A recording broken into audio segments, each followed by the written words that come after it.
morning and welcome to this week's edition of Falcon Focus. I'm your host, Vaughn Purdy, Director of Community Engagement at Simmons College of Kentucky. Thank you for joining us today. With me this week is Dr. Nancy C. She's our chairperson of the Sociology Department at Simmons College of Kentucky. Welcome, Nancy. Thank you. I'm so glad to be here. Good. Thank you for being here. Well, let's get right into it. You're our chairperson of sociology. I am. At Simmons College of Kentucky. So tell us about your journey to Simmons College of Kentucky. How long have you been here and how would you describe your role? Okay. Well, I moved to Louisville. I'm a relatively new person here in 2012. And as soon as I found out there was a Simmons College of Kentucky, I wanted to work here. Okay, tell us a little bit more. You knew it was an HBCU and I piqued your interest? I did. Okay. I had seen it in the newspaper. Okay. And I thought, wow, I had no idea that there was an HBCU. Okay. And it looked like some good things were going on. Okay. And, but it didn't work. Okay. And I went on, and by about 2015, I received my PhD. Okay. And I began looking for places to work, and I worked elsewhere around Louisville. But I still had my application in for Simmons College of Kentucky. And as it turned out, in the spring of 2017, they needed somebody to come in right now. Okay. And how great for us. Well, at the time I thought it was great for me. Yeah. But I was available, and it was through some of the connections I had made at my other places of employment. And now it's all history. I came on the following semester and became a chairperson for one of the departments, and also was working with trying to, on the one of the grants we had, the Title III grant, trying to increase our students' writing skills. Okay. And so from there, then I kind of moved through some different initiatives that were taking place here at Simmons College of Kentucky. Okay. Well, take us back to your education, your steps to getting to us, your journey along the way, your educational journey. Where did you go to school? You mentioned you're not from here. Tell us a little bit more. Well, yeah, my educational journey has kind of spanned my whole lifetime. At an earlier time in life, I went to nursing school, and then I went on. I was a licensed practical nurse. I served a year as a missionary nurse in West Africa after having graduated from a 3-year Bible school program. And then I became a traditional housewife. Okay, yep. And I raised my 4 children, homeschooled them for about 8 years. Well, that homeschooling comes in handy now. Oh, absolutely, with everything going on in our country. And I've just been teaching my whole life. And then at age 47, I started my undergrad program at the University of Toledo in Toledo, Ohio. I whizzed through that with an undergraduate degree in history. Okay. Then I did a master's in foundations of education, which is kind of like the sociology as it applies to education. And that's where my sociology background comes from. Okay. Then I immediately entered a PhD program. Got a PhD in educational psychology. At the same college? All at University of Toledo. Okay. We women, we do things a little bit different, And got a minor in research and measurement. And so you went from nursing to history to pretty well-rounded. Sociology. Yeah, very well-rounded. It's nice to hear that. Yeah. So tell us some of the highlights of your time here at Simmons. Tell us a little bit about the sociology program and what coursework is made up of. I think a lot of people don't realize some of the courses that we have here at Simmons College of Kentucky, and they don't understand what we're training some of our students to be. So tell us a little bit about the courses that students can come and take in the sociology department. Well, our courses, we're actually training students to apply the skills that they use in sociology to their workforce experiences. And we have some really fantastic classes. In the spring, I myself usually teach sociology of health. Okay. We do it from the public health standpoint. Our students tour the health department. One of our students this summer did an internship. Oh, good. Yeah, she did an internship with contact tracing. Okay. And, you know, So that was before COVID? no, she did it this She did it past just past summer. summer? And so it really opened up doors. Okay. I teach sociology of education. Our students get experience preparing personal education plans. Okay. And so they're able to apply what they learn in sociology to preparing children, especially at-risk children, for educational experiences. And what that entails is we want to hop on, well, we need to get them tutoring. We need to get them all sorts of academic help. But we also need to look at all of those outside forces that are impacting our students. And so they use the material that's so beautifully and so wonderfully supplied by Jcps, one of the most transparent school systems I can think of. Good. And they look at the data books, and they're really able to look at all of the forces that impact the educational journey. Well, tell us a little bit about the partnership with Jcps. I had no idea that was going on. So our students are able to go over to Jcps and access those resources? Well, no, these are resources that are available to anybody online. Our partnership with Jcps is a wonderful partnership because they see Simmons College of Kentucky as a place that can draw Black students. Right. And we know we need more Black teachers in our school system. And often, you know, you hear, well, we can't find qualified Black people. Listen, we had over 100 people. I can't remember exactly. These were 100 people that already had college degrees. They already had their bachelor's degrees. Some had advanced degrees. And when the partnership between Jcps and Simmons was announced, and that this is a pathway for people to enter the teaching career, we had over 100 people. Good, that's wonderful. That applied. And we are moving forward with that. We've gotten a lot of great funding from lots of our community partners, and we're going to be moving forward with that hopefully in spring of 2021, where we can actually, I think we have about, correct me if I'm wrong, we have maybe about 10 people enrolled right now in the program. Well, I don't know for this go round. Semester, right. Yeah, how many we have. Now, we had about 10 for last year. Okay. And I think COVID has kind of put a pause on the enrollment, considering Jcps is not back in school just yet. They're learning from home. So we did have 10 in the beginning, and hopefully we'll have that number doubled by 2021, because as you say, there's a really big need for African American and Black minority teachers in the Jcps system, not just here in Kentucky, but across the country. Right. As we see changing demographics in our school population, but Black teachers are not only good for Black students, Black teachers are good for all students. Exactly. And this is the only way that our one of the ways that our students will learn, and our students from all ethnicities will learn that the United States is a different place than it was 100 years ago. And we need to know how to interact with each other. Yes, exactly. And have experience interacting across the board. As a matter of fact, at my son's school, I put myself down as a substitute teacher because of that very thing. There are not enough Black teachers.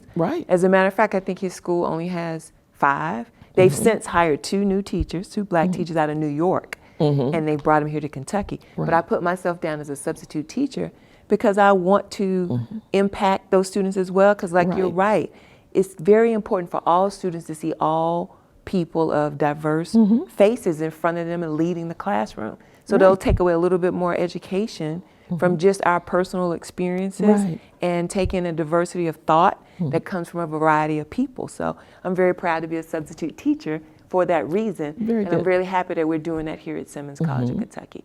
So we're going to talk we're going to take a break right now. And when we come back, we're going to talk about a big initiative that Dr. C is involved in. Okay?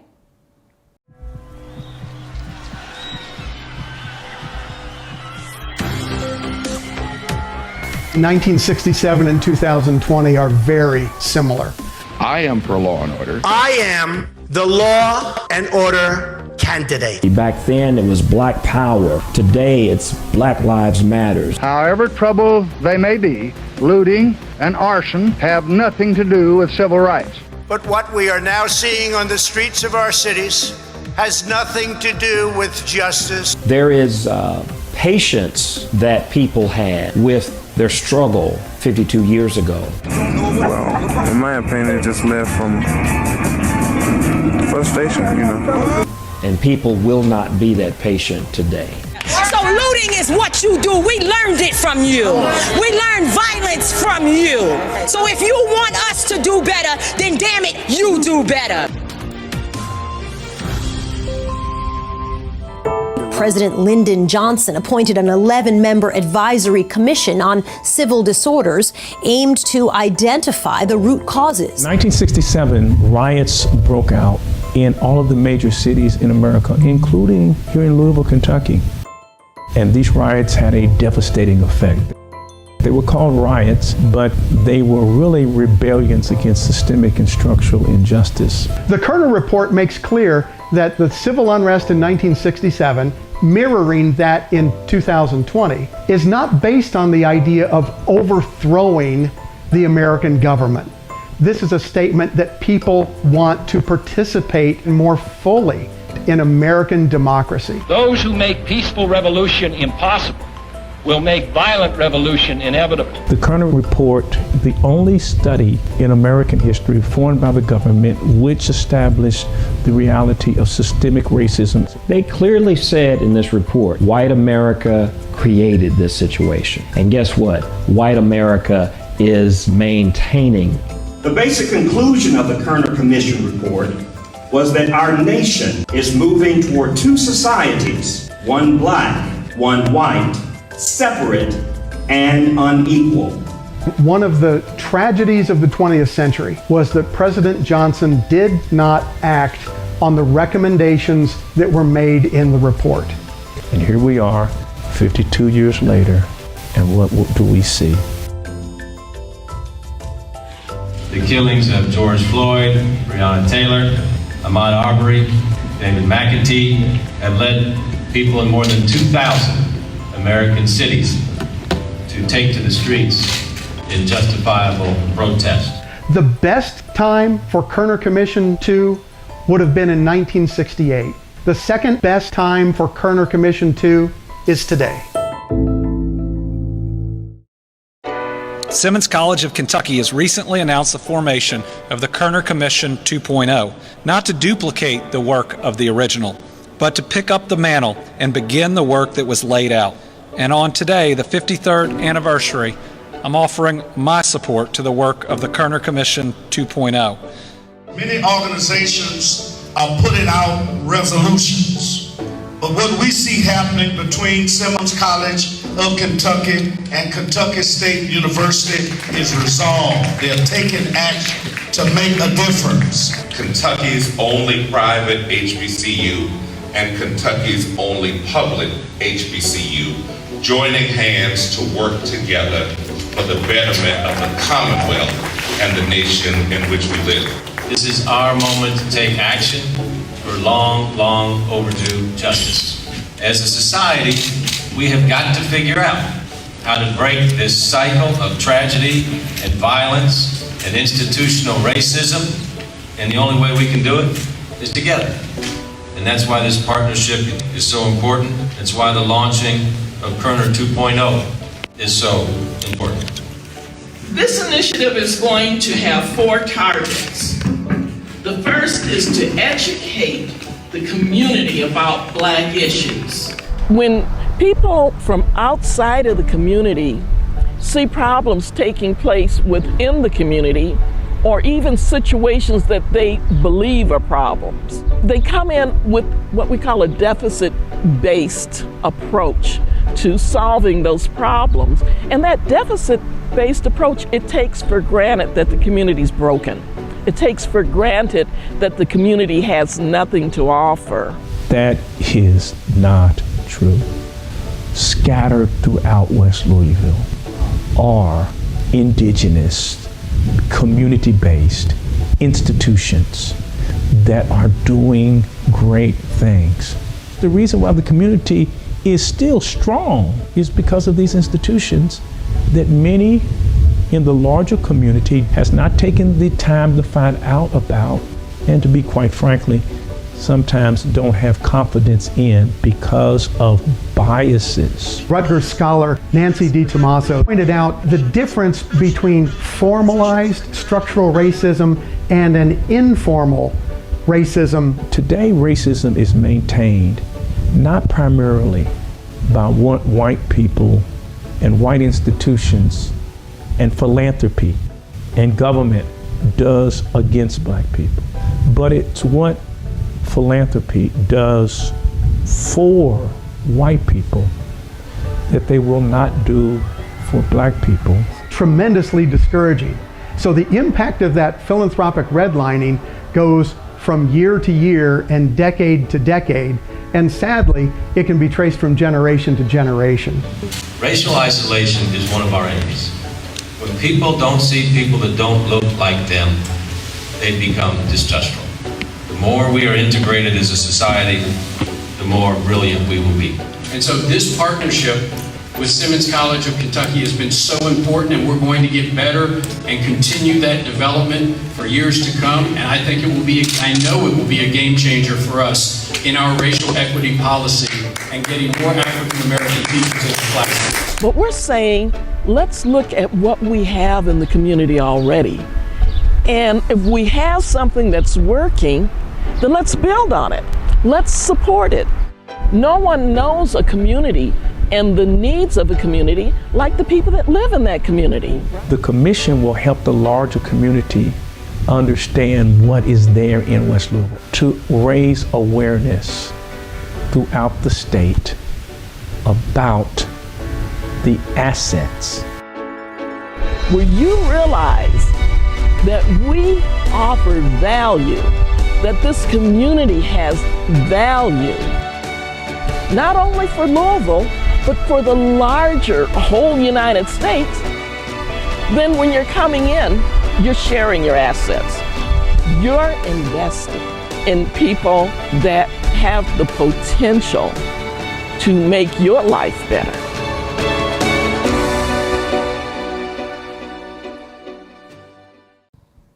Welcome back. We will continue our discussions with Dr. Nancy C. of Simmons College of Kentucky. This week we're talking about sociology and all the things relating to the sociology department at Simmons College of Kentucky. I want to ask you, Dr. C, you're very involved with an initiative at Simmons College called Community Asset Mapping. Tell us a little bit more about what that means, because it can be so broad. Give us a definition of community asset mapping, and we'll share that with our viewers on the screen. Okay, great. Well, I can give you an informal definition.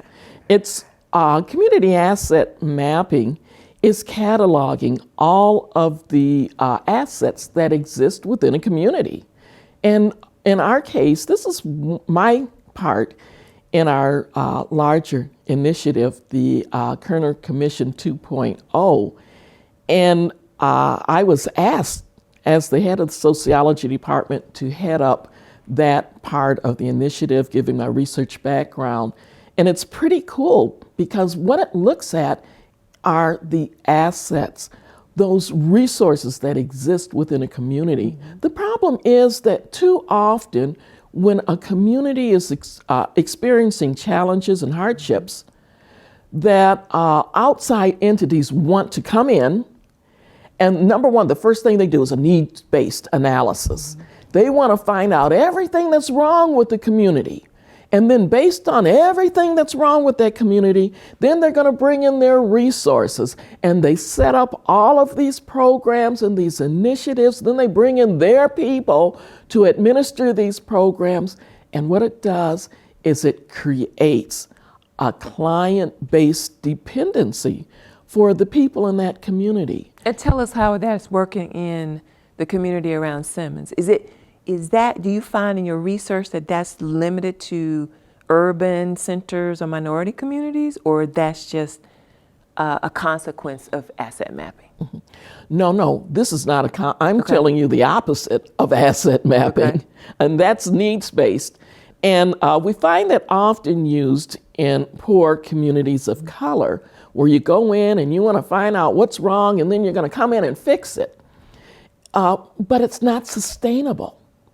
And so when the funding dries up, when a new person comes into office, or whatever happens, then that draws back, and we're at the same problem. An asset-based approach, the former, the needs-based, sees the glass as half empty, right? Right. The asset-based approach sees that glass as half full. And so instead of going in and finding out first everything that's wrong with that community, we want to go in and find out everything that's right. Now listen, the African American community, the fact that we still have an African American community says somebody's doing something right. Right. And what we want to do is to come in and catalog what's going on in the African American community. We're talking about the neighborhoods that are predominantly Black in Louisville, but we're also talking about that larger Black community. And what do we have here? What resources do we have that are already addressing these problems? Now, I know last year we did a West Louisville forum, there was a West Louisville forum. We do West Louisville forums once a month, every month. That talked about philanthropic redlining. Yes. And this is real. And that comes from that needs-based approach that people don't know what's in the community. How can they fund it? People like to give money to initiatives they know about. Tell us a little bit more. How have you tackled this initiative, and do you have help with this initiative? How do you go in? This is what we intend to do. We want to bring to light what's happening here in the community, what's working. Not only that, not only the organizations that are working, but what people do we have in the community that have heretofore not been utilized, but would be great resources. Take Simmons College of Kentucky, for instance. I've had even Black professionals that tell me they had never heard of Simmons College of Kentucky. Right here in Louisville, Kentucky, my physician that I had gone to, well, what are you doing? I'm teaching at Simmons College of Kentucky. I've never heard of that. And so we want people to know about Simmons College of Kentucky. And this show is one of the vehicles by which we educate and inform our community. Right. Because Simmons has existed since 1879. Right. Because one of the challenges I face as the director of community engagement, a lot of times just having to explain the history, how long we've been here, how we came, what our majors are, what our students are. So I'm very, very happy to have you here to talk about the particular assets. So how have the students, have you introduced this concept to the students yet? Not yet. Okay. Not yet. But what I'm working on now is a coalition with our students and community members that we're able to start small. Actually, we're in the process of planning a pilot in one community here in Louisville. Do you have any goals for that, like when you think it'll be completed? We want it to be completed probably by July of 2021. Yes. We're going to use students. We're finding funding so we can pay our students to do the asset mapping. They're going to have skills that they can take out into their job market out into the world. Really good skills. But not only that, their minds are going to be trained not to look for the problem with communities. And we're not talking about even if you're working with the Black community, but you might be working with the immigrant community. You might be working with the Latinx community. You might be working with poor Appalachian white community. But we're training our students not to go in there looking for the problems, but go in there looking for the solutions, what's already there. And so I'm really excited about the potential of this project. Okay, well, tell us who got you involved in this project. Dr. Kevin Cosby. He called me one morning and he was so excited, he could hardly talk. And I'm like, what are you talking about, Dr. Cosby? You know, by that time, he had arranged 2 or 3 meetings on that same day. It sounds like Dr. Cosby. And you need to come to this meeting, and you need to buy this book, and you need, and all of these things. He is such a motivator. He is such a motivator, and always has visions that just... Right. Yep. And so for me, it was an honor. And he says, listen, I'm asking you, you're over the sociology department. You all know how to do this. I said, well, yes, sir.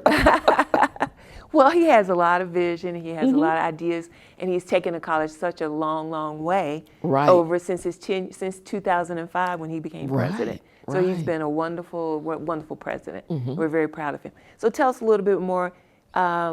You talked a little bit about how training students. Tell us a little bit more about what kind of careers we think your students will have once they graduate. Okay. We're talking about different internships for them and that sort of thing, but tell us what you think you're training them to be. I can tell you what my students are doing, my graduates. I have one student that's working with the Boys and Girls Club. She did not start out at the bottom. She has a very good position where she's making a difference in the lives of boys and girls. We have students that are working in education. We have several of my sociology graduates that are working right here at Simmons College of Kentucky. Yes, we do have them. And so they're doing all sorts of things. Some have gone to, entered into graduate programs as well. I know we have Richard Hughes down at Wake Forest. We have another student that has gone to Bellarmine. We have a student right now, I think she's at Indiana Wesleyan. And Kentucky Bible College, I forgot the name of the seminary.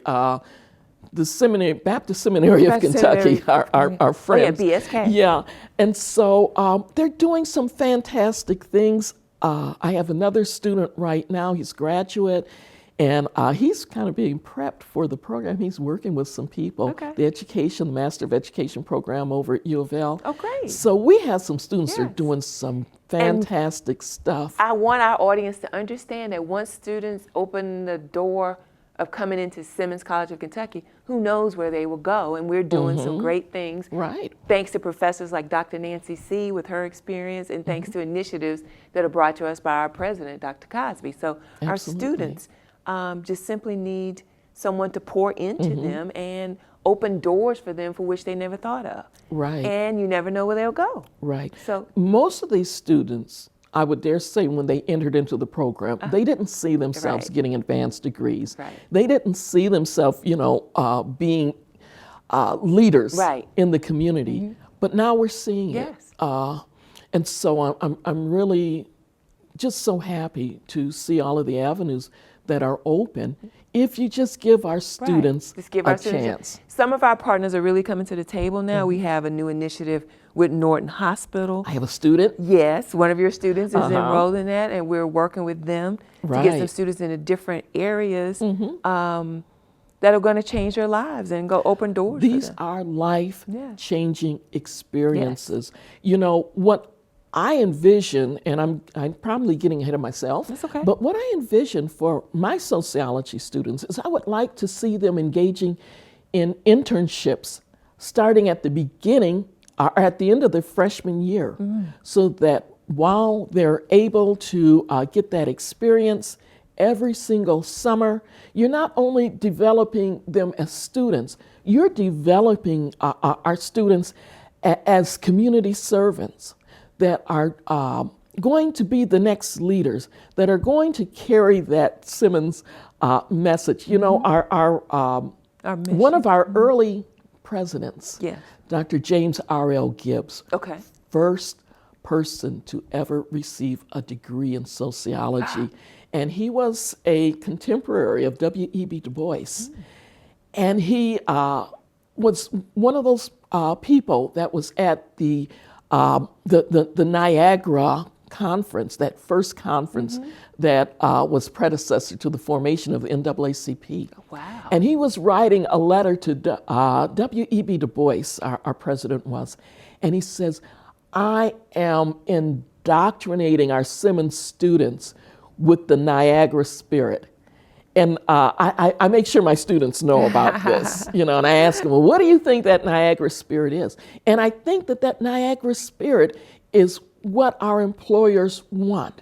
They want students that have high morals. They want their employees to be passionate about work and passionate about connecting their work to helping other people. And that's what we're training here. That's exactly what we try to do. Simmons College of Kentucky. That's exactly. And with a teacher like Dr. C, you can understand where our students get their passion from. You're doing an excellent, excellent job. Thank you. I can't think of a better role model for our students. One thing about being a product of an HBCU, you walk into the doors, you never know what you're going to come out with. It's a smaller, nurturing environment. We continually say that. I'm a product of an HBCU. It's shaped and formulated who I am, and we're doing the same thing here at Simmons College of Kentucky. So I applaud you for your efforts, and I thank you so much for being my guest today. You're welcome. I'm so happy to be here. Oh, good. Thank you. So just keep in mind, join us for look out for our community asset mapping initiatives that will be coming in 2021. Yes, coming your way. Coming your way. And if you have any more questions for Dr. C, just send a note to Simmons College of Kentucky, www.simmonscollegeky.edu. Thank you, Dr. C, for being our guest today. Thank you for having me. Thank you. And thank you for being here at another edition of Falcon.